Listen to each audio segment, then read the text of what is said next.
जदयू सांसद सुनील कुमार पिंटू इन दिनों party line से बाहर आकर के बयानबाजी कर रहे हैं और अपने ही सरकार पर लगातार सवाल खड़े कर रहे हैं।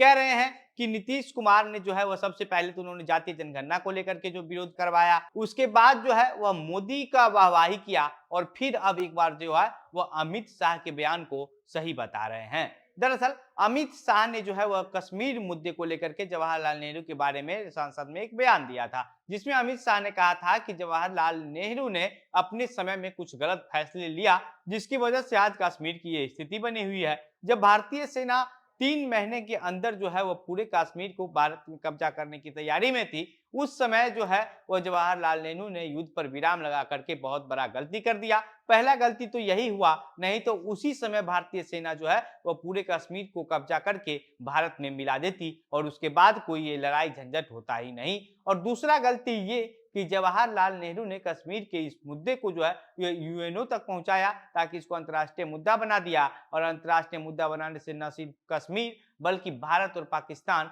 दोनों कटघरे में खड़ा हो गया। और सुनील कुमार पिंटू कह रहे हैं कि अमित शाह ने जो है वह जवाहरलाल नेहरू को लेकर के जो फैसले को लेकर के कहा है, वह कुछ फैसले को वह सही ही कहा है। अब इसके बाद से लगातार जो है बिहार की राजनीति में ये चर्चा हो रही है कि जदयू के सांसद हैं सुनील कुमार पिंटू। देखिए सुनील कुमार पिंटू ऐसा क्या है कि पार्टी लाइन से बाहर आकर के लगातार बयानबाजी कर रहे हैं। इससे पहले जब जातीय जनगणना का रिपोर्ट सामने आया था, उस समय भी सुनील कुमार पिंटू ने है जो है वो जातीय जनगणना का जम करके विरोध किया था और कहा था कि यह आंकड़ा पूरी तरीके से गलत है। और इसको लेकर के सुनील कुमार पिंटू ने खुद एक बैठक भी बुलाई थी। उसके बाद जब अभी 3 राज्यों का जो चुनाव का रिजल्ट आया, उसमें जो है भाजपा की जो जीत हुई मध्य प्रदेश, छत्तीसगढ़ और राजस्थान, वहां को लेकर के जो है वो सुनील कुमार पिंटू ने कहा कि देश की जनता ने ये बता दिया कि मोदी है तो मुमकिन है, मोदी है तो गारंटी है। और जनता किस तरीके से नरेंद्र मोदी पर विश्वास करती है, ये देश के सभी लोगों को अब पता चल चुका है। इसको लेकर के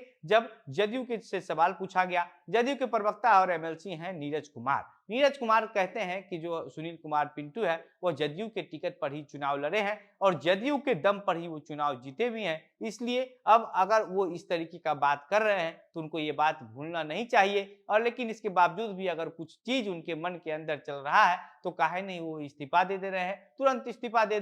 जदयू के नाम पर इतने दिनों तक जीत करके सांसद बने रहे और अब तो समय भी कम बचा है लोकसभा चुनाव में, तो अब तो उनको इस्तीफा दे देना चाहिए। वहीं पार्टी के प्रदेश अध्यक्ष उमेश कुशवाहा कह रहे हैं कि उनका दिमाग खराब हो गया है, उनकी उधर सेटिंग हो चुकी है, उनकी उधर सेटिंग हो चुकी है। इसका मतलब सीधा सीधा इशारा जो था वो भाजपा की तरफ इशारा था कि भाजपा से उनकी सेटिंग हो चुकी है, इसलिए वो कुछ से कुछ बोल रहे हैं, कुछ से कुछ बयान दे रहे हैं। वो जो है जदयू के ही टिकट पर जो है वो सांसद बने हैं। आपको बता दें कि सुनील कुमार पिंटू जो है वो पहले से भाजपा में ही थे और 2-3 बार जो है वो भाजपा की टिकट पर सीतामढ़ी से विधायक रह चुके थे। और उसके बाद 2014 में जब सीतामढ़ी का जो सीट है वो जदयू के खाते में चला गया, तो भाजपा ने दिमाग लगा करके अपने उम्मीदवार को जदयू के टिकट पर उतार दिया और जो सुनील कुमार पिंटू हैं वह भाजपा से रिजाइन करके जदयू पार्टी की सदस्यता ग्रहण कर ली और वहां से चुनाव लड़ गए। जिसके बाद जो है वह सुनील कुमार पिंटू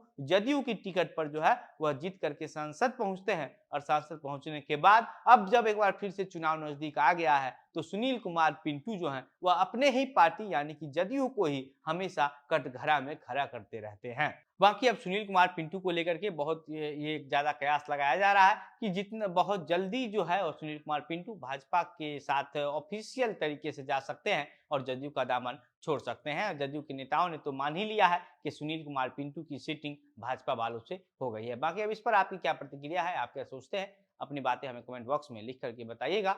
वीडियो को शेयर कीजिएगा। मेरा नाम घनश्याम सिंह है। आप द बिहार प्रोजेक्ट देख रहे थे। बहुत बहुत धन्यवाद।